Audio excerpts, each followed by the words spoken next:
nossa vida deve ser um louvor. Nós precisamos de ter esse paradigma, essa mentalidade, essa direção. Porque se você é no seu trabalho o melhor no que você faz isso para a glória de Deus.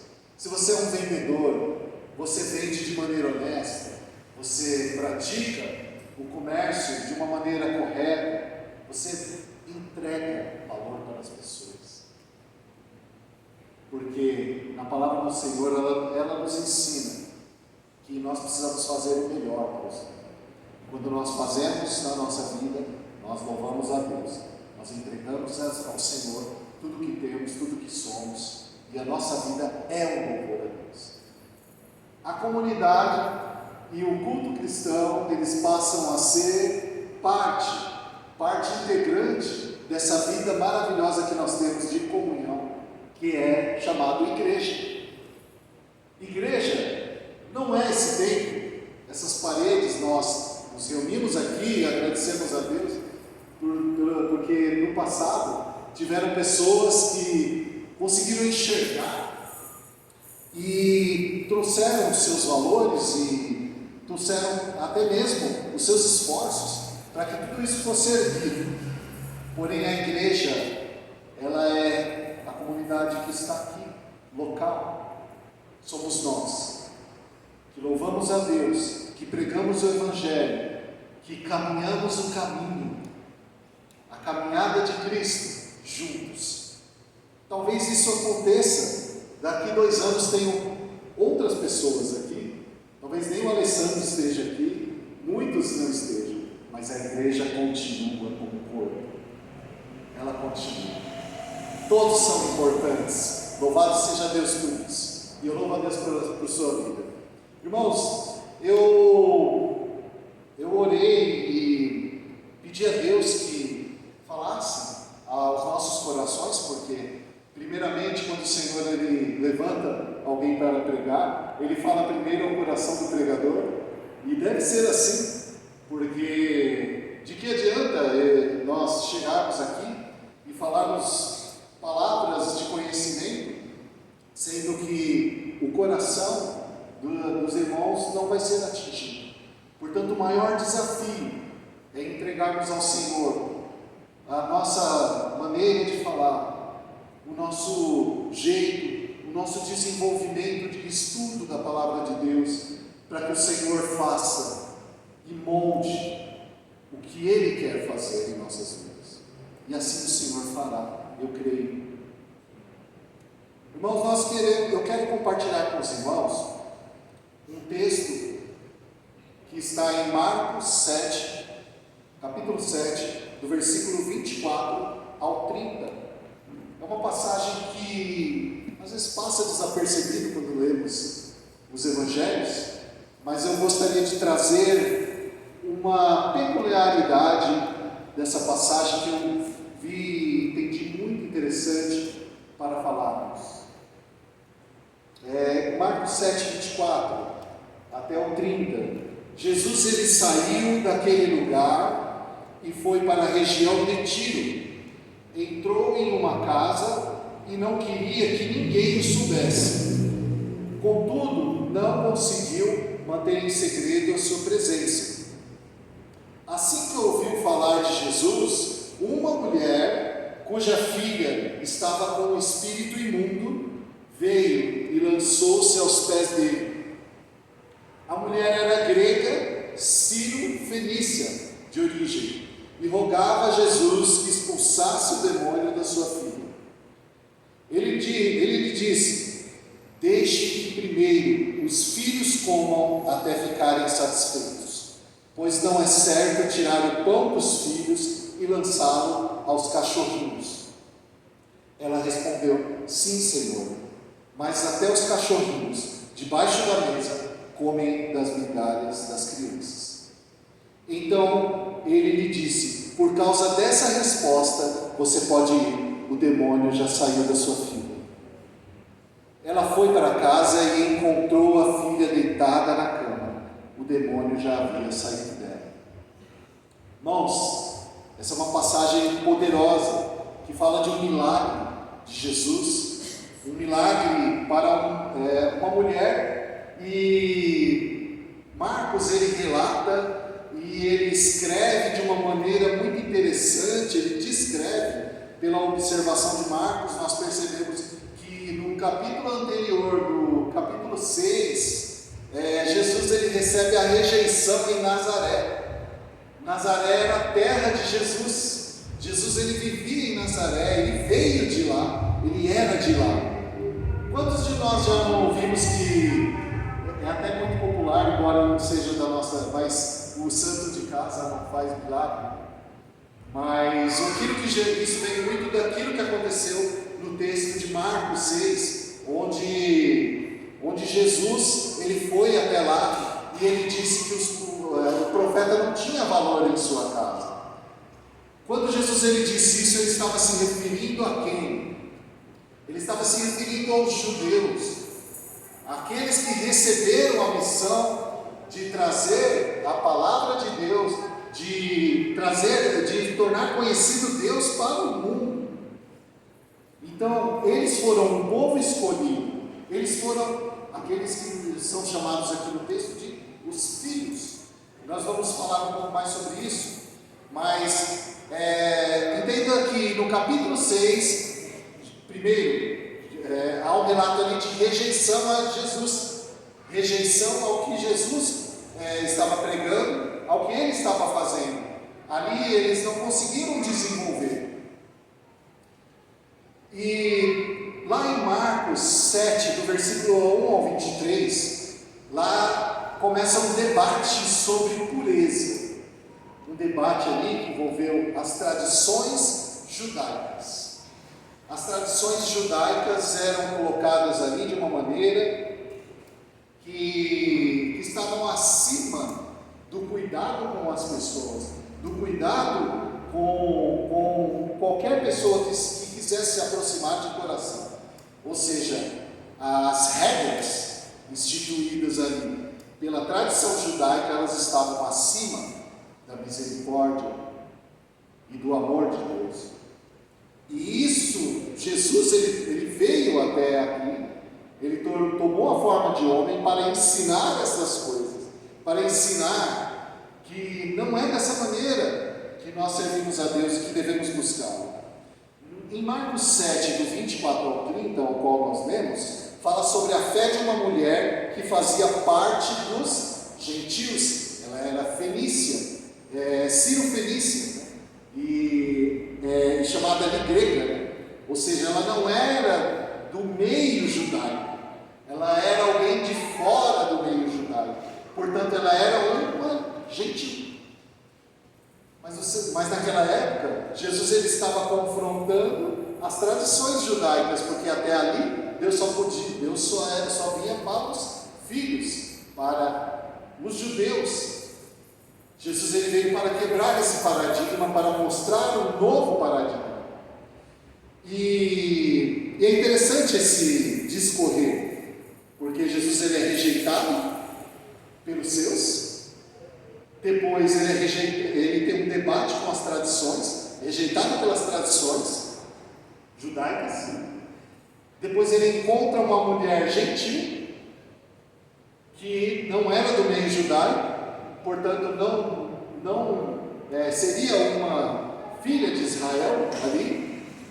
E depois houve a cura de um surdo, no capítulo 7, do versículo 31 ao 37, a cura de um surdo num território gentil. Olha que interessante. Marcos ele vai discorrendo, ele vai explicando o caminho da graça, sem ela ter acontecido ainda. Olha que maravilhoso o que Marcos ele colocou como estrutura intencional. Então, depois de declarar que nada externo contamina o homem, no capítulo 7, no versículo 15, Jesus ele vai para o território considerado impuro. Aquele território gentil era considerado pelos judeus impuro. Ninguém poderia acessá-lo, porque eles não eram do meio tradicional. Marcos estava ensinando que o problema não era o território, o problema era o coração. Irmãos, quando nós falamos coração dentro da igreja, isso é algo muito interessante, os irmãos podem guardar. Coração, ele não é propriamente o nosso coração, ele quer dizer o centro do pensamento e das intenções do coração, da nossa vida, e os desejos, o centro dos pensamentos, intenções e desejos. Toda vez que eu falar, ou que algum irmão falar sobre o coração, lembre sempre disso, o centro dos pensamentos, intenções e desejos. Isso é interpretado como coração, e para nós deve ser da mesma maneira, porque quando Deus ele muda o centro dos pensamentos, das intenções e dos desejos, a sua vida é transformada. Não basta um transplante de coração, você pode trocar o seu coração, mas permanecer com os mesmos pensamentos, as mesmas intenções e os mesmos desejos, sejam eles carnais ou espirituais. No contexto geográfico e histórico, Jesus ele vai para a região de Tiro e Sidom. Nós falamos aqui a Fenícia, que era um território pagão, era um território onde eles não adoravam o Deus dos judeus, o Deus que nós adoramos. Mateus ele chama aquela mulher também de cananeia, lá em Mateus 15, versículo 22, também fala sobre essa mulher, mas ele chama ela de cananeia. Então a visão de Mateus, diferente da de Marcos, mas comunicam a mesma coisa. Marcos ele a chama de grega, Ciro-fenícia de origem. Ela era de um lugar onde havia uma cultura pagã, uma religião idólatra, exclusão do pacto de Israel, ou seja, eles estavam fora daquilo que da graça que só alcançava os judeus. Ela está fora da promessa abraâmica histórica, da identidade étnica do povo judeu, povo escolhido, e ainda assim ela se aproxima. Ela sabia desses detalhes, mas ela se aproximou. Por que ela teria de se aproximar? E desenvolvendo e falando mais sobre a análise do texto, quando fala lá no versículo 25, ouvindo falar dele, ela ouviu falar dele, ela ouviu falar da sua presença. Assim que ouviu falar de Jesus, uma mulher cuja filha estava com o espírito imundo veio e lançou-se aos pés dele. Ela ouviu falar dele, ouviu falar da sua presença. Ela tomou a decisão de procurá-lo. Ela tomou a decisão de procurá-lo. Lançou-se aos pés dele. Quando nós nos lançamos, nós estamos pedindo ajuda, nós estamos rendidos. Nós simplesmente não temos a quem recorrer senão aquela pessoa. Você já viu uma pessoa desesperada, quando procura alguém para ter algum alento, um abraço? Essa pessoa muitas vezes ela está totalmente desabada, ela está entregue. Essa mulher estava dessa maneira, ela estava entregue, ela se apresentou entregue, ela não era do meio, mas ela viu a situação e ela quis se entregar, mesmo sabendo do risco de ser rejeitada por um judeu, que era Jesus. No versículo 26, fala sobre rogar. A mulher, ela era grega, Ciro-fenícia de origem, rogava a Jesus que expulsasse o demônio da sua filha. Ela pedia, rogar, ela pedia, ela suplicava, pedir com coração, com toda a intenção. Nós somente fazemos isso quando não temos mais a quem recorrer. No versículo 27, fala sobre que deixa primeiro que se fartem os filhos. Quem eram os filhos? Ele disse, deixe que primeiro os filhos comam até ficarem satisfeitos, pois não é certo tirar o pão dos filhos e lançá-lo aos cachorrinhos. Quando você vê esse versículo, você fala, Senhor, será que é isso mesmo? Ele chamou a mulher de cachorrinho. Jesus, ele usa uma analogia ali didática. Ele, com a sua maneira pedagógica de ensinar por parábolas e por ensinamentos, por frases curtas, ele coloca ali uma situação bem interessante. Primeiro, ele coloca em ordem as coisas. Em primeiro lugar, a palavra próton, no grego, significa primeiro, é a primazia, ou seja, prioridade. Em primeira ordem, ele coloca os filhos são os judeus.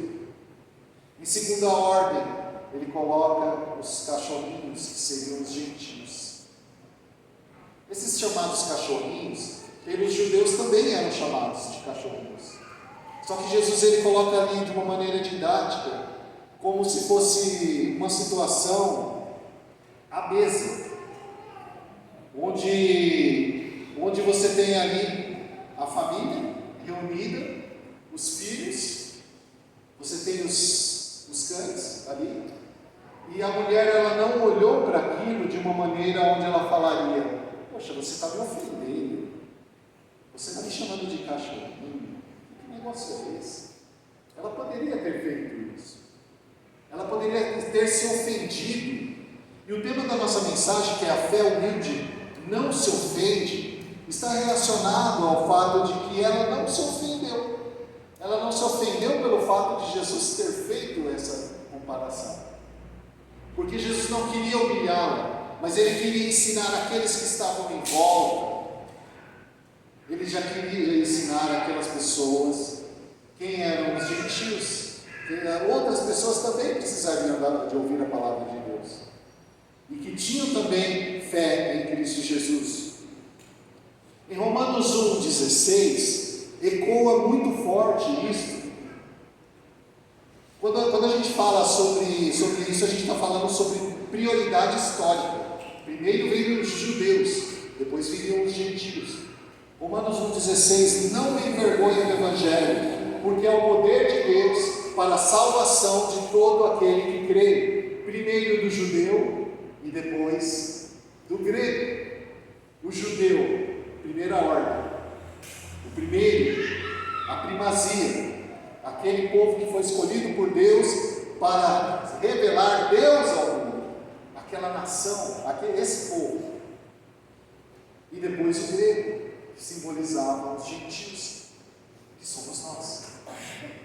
Nós somos os gentios, nós não tínhamos contato, não sabíamos quem era Deus, mas podemos ter acesso. Então lá em Romanos 1,16, Paulo fala sobre isso. Esses cachorrinhos que no grego se fala quinaria, diminutivo de cão, ele não é um termo usado para selvagens impuros. Ou seja, Jesus ele não estava discriminando aquela mulher. Se você olhar com os olhos de hoje, né, onde a gente julga de maneira que às vezes é absurda, né? Mas se olharmos o texto bíblico, estudarmos, entendermos por meio daquilo que a gente chama de uma boa exegese, nós conseguimos entender o que Jesus quis dizer. Então, Jesus ele refere-se a pequenos cães domésticos. Jesus usa uma metáfora da mesa familiar, a imagem, os filhos à mesa, pequenos cães sob a mesa. Ele cria um cenário pedagógico para aquelas pessoas que estavam ali. A resposta dela, no versículo 28, a resposta dela é surpreendente. Ela diz assim, ela respondeu, sim Senhor, mas até os cachorrinhos debaixo da mesa comem as migalhas das crianças. Ela não teve ali uma atitude de reclamar do que Jesus tinha dito.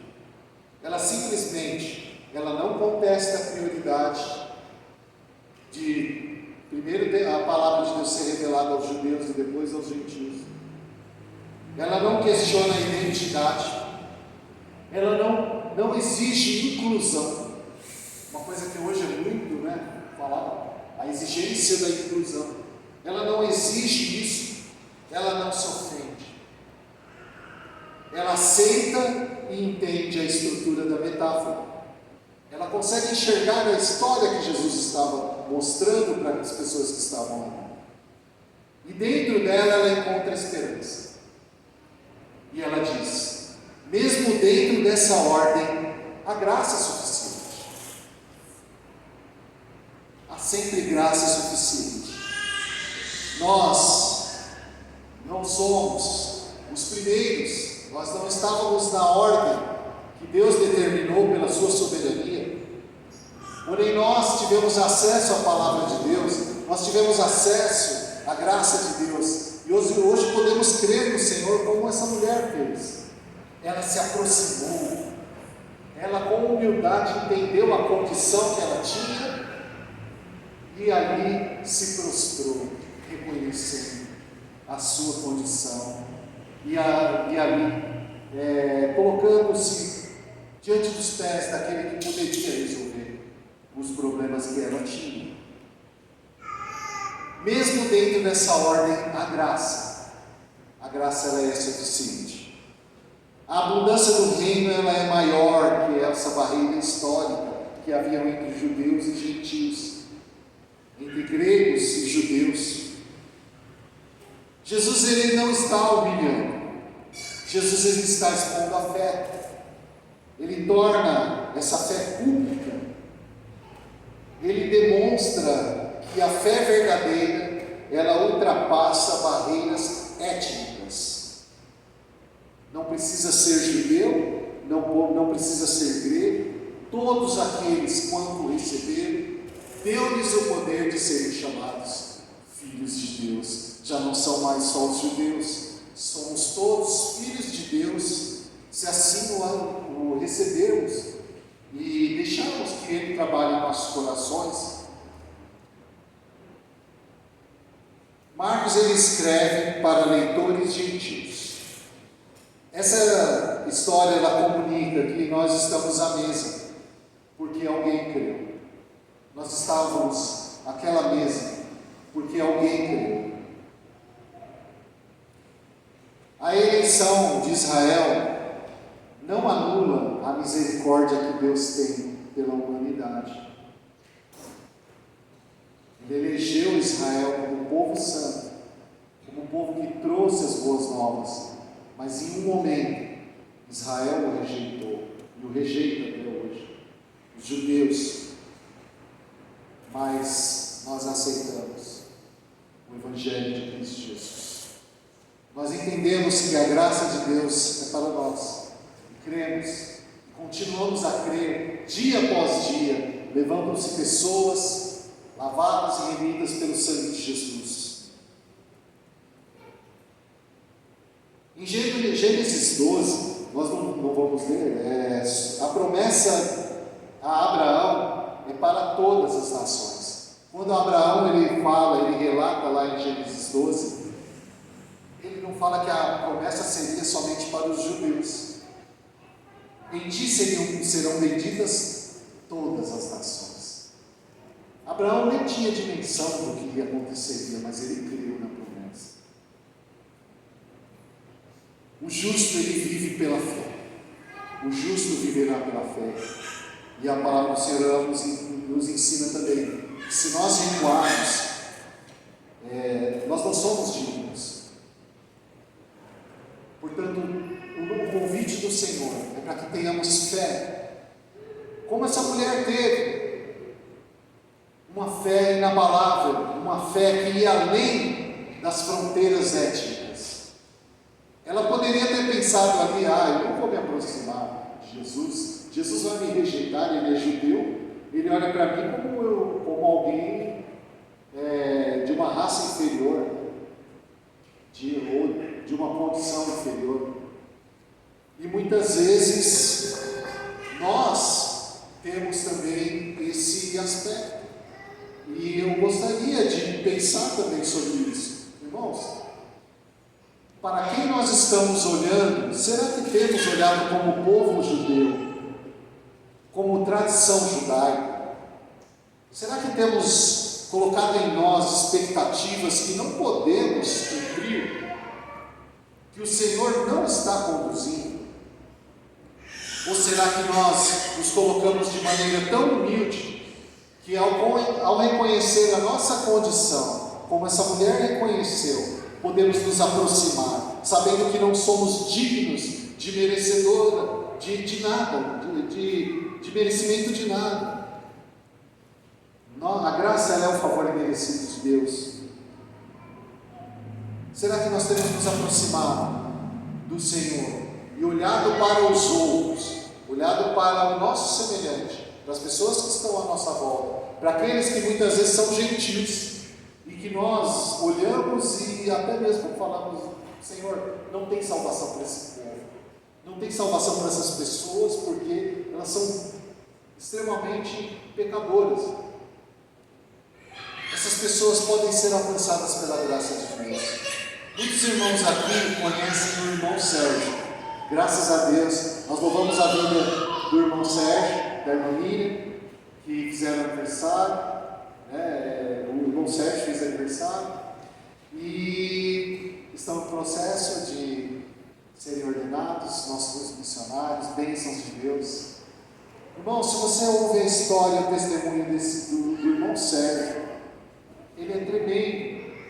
Um homem que reconhece a Jesus na condição que ele estava, numa condição onde de fora nós olharíamos como os judeus, olhando para um gentio, porque ele tinha uma condição de homossexualidade, e ali ele colocou diante de Deus a sua situação, e o Senhor, ele restaurou a sua vida de maneira poderosa. Queridos, Deus, ele restaura, não é só do homossexualismo, ele restaura as pessoas também do adultério, restaura as pessoas da mentira, Deus restaura as pessoas da maledicência, Deus nos restaura dos olhares maus que nós temos. Lembre-se que o centro dos nossos pensamentos e intenções precisa ser diferente. É por isso que nós vivemos em novidade de vida. E voltando, a humildade, ela é a porta de encontro com Deus. Ela não reivindica direito, ela pede misericórdia. A humildade verdadeira, a humildade que nós precisamos ter, ela precisa pedir misericórdia a Deus. Nós precisamos nos colocar diante do Senhor, pedindo a Ele: Senhor, eu não sou digno de receber tamanha graça, eu não sou digno de receber, mas Senhor, que pelo menos eu consiga me alimentar das migalhas. Isso não é um estado de pobreza ou um estado de depreciação, mas é um estado de reconhecimento da nossa necessidade. Jesus, ele não vai até a casa dela. Jesus, ele não toca na filha, ele não impõe as mãos, não faz espetáculo, ele declara a libertação e acontece à distância. Então ele disse: por causa dessa resposta, você pode ir, o demônio já saiu da sua vida. Essa é uma história que relata não só a libertação, mas a maneira como Jesus faz.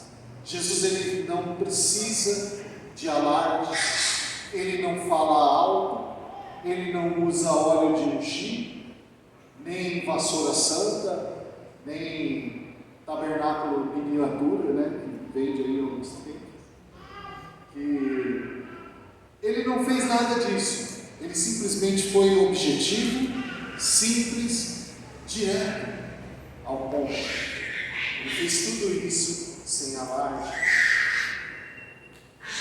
Isso revela a autoridade soberana de Deus, de Cristo Jesus, o poder transcendente dele e o senhorio absoluto. A fé que não se ofende, ela tem uma dimensão espiritual. A ofensa, ela nasce quando o meu ego é ferido. A ofensa, ela nasce quando o meu direito é confrontado. A ofensa nasce quando a minha identidade é questionada. Não é centrada em mim, em dignidade própria, é centrada no caráter de Cristo. É centrada no caráter de Cristo. Ela é conhecida mais, ela conhecia mais o coração de Jesus do que o peso das palavras. Ela não se importou com aquela palavra, mas ela conheceu ali o que estava se passando no coração de Jesus. É como se só ela estivesse ali, entendendo todas as palavras que Jesus disse. Os fariseus, os mestres da lei, os donos da tradição, poderiam ouvir ali até o amanhecer e eles não entenderiam. Mas ela entendeu. Ela, uma mulher que não era do meio primeiro, não era da primazia, não era judia, mas era alguém que deu ouvidos, que soube discernir a palavra de Deus. Irmãos, aplicando esse texto, as palavras duras, elas podem ser pedagógicas. Nós entendemos com Jesus isso. Jesus, ele não fala de maneira sempre doce e serena, politicamente correta. Isso é uma coisa da nossa geração. Nós precisamos amar, mas amar implica em muitas vezes dizer aquilo que nosso irmão não quer ouvir. Com amor, com conceito, com palavra, mas sendo direto e franco. Nem toda tensão é uma rejeição, nem toda correção é um desamor. A maturidade espiritual, ela aparece quando eu escolho confiar no processo. Eu escolho confiar, mesmo quando eu não entendo. Isso é especialmente relevante quando nós lideramos também. Aos líderes, muito importante pensarmos. Nós servimos sob liderança. Jesus nos ensina aqui que nós precisamos ensinar e sermos abertos para ser ensinados. Queridos irmãos, a fé que compreende a ordem do reino, ela não se ofende. Ela se posiciona dentro desse reino. Ela se coloca no lugar certo. Ela não briga para impor a sua vontade ou a sua opinião. Simplesmente ela entende: Senhor, eu posso não estar compreendendo a tua vontade, mas eu escolho sim. Eu escolho entender. Eu escolho a tua soberania. Eu não quero questionar. Irmãos, não é pecado conhecer a Deus. Não é pecado, muitas vezes nas nossas orações, nós clamarmos ao Senhor e falarmos: Senhor, eu não entendo o que está acontecendo na minha vida, eu não entendo o que tem acontecido, talvez você tenha perdido um ente querido e não compreenda por que isso aconteceu, ou talvez você tenha parentes ou pessoas da sua família que sofram de ansiedade, depressão, desilusão e tantos outros males que atingem nosso cérebro. E muitas vezes nós nos questionamos: por que, Senhor? Por que, Deus? Por que isso está acontecendo? Será que nesse momento não é o momento de confiarmos no processo? Confiarmos no Deus que está no comando e calibrarmos a nossa rota para a rota do reino de Deus. Portanto, aquilo que nós pensamos, o centro das nossas intenções, das nossas emoções, dos nossos pensamentos, deve ser colocado em direção ao alvo, que é Cristo Jesus. Então há um roteiro em toda essa mensagem. Primeiro, o território improvável, que nós demos no versículo 24 ao 26. A graça, ela atravessa fronteiras. A palavra difícil, no versículo 27, foi muito difícil para ela ouvir. Deus confronta estruturas internas. Deus vai te confrontar. O Senhor, Ele vai confrontar a sua vida. Não pense que Deus quer que você viva num mar de rosas e que você receba palavras positivas e que você venha aqui e só ouça que você é bom demais e que você consegue todas as coisas e que você é mais que vencedor. Todas essas palavras são positivismos que, de certa forma, nem são bem interpretadas. Nós precisamos compreender que o Senhor, didaticamente, Ele nos coloca no banco dos alunos. E nós, como alunos, aprendendo, seremos disciplinados, seremos orientados, passaremos por provas difíceis, por provas que não entendemos, mas se confiarmos no processo, nós vamos entender, nós vamos compreender. Em dado momento, que o Senhor, que nós amadurecemos, não tem um processo. Quando nós ouvimos o Evangelho, nos achegamos, alguma coisa acontece dentro desse coração que nós falamos aqui, o centro do pensamento, das intenções, dos desejos. E o que acontece? Quando você calibra a sua rota, a primeira coisa que você faz é entregar a sua vida a Jesus. Entregando a sua vida a Jesus, você começa a entender que o modo como você vive também precisa ser de Jesus. A salvação ela é de graça, porém, se eu sou salvo e vivo de maneira santa, eu quero viver de maneira santa. Eu devo ser trabalhado por Deus e pedir a Deus: Senhor, tem tanta coisa para eu mudar. Eu sei que tem. Às vezes eu nem sei.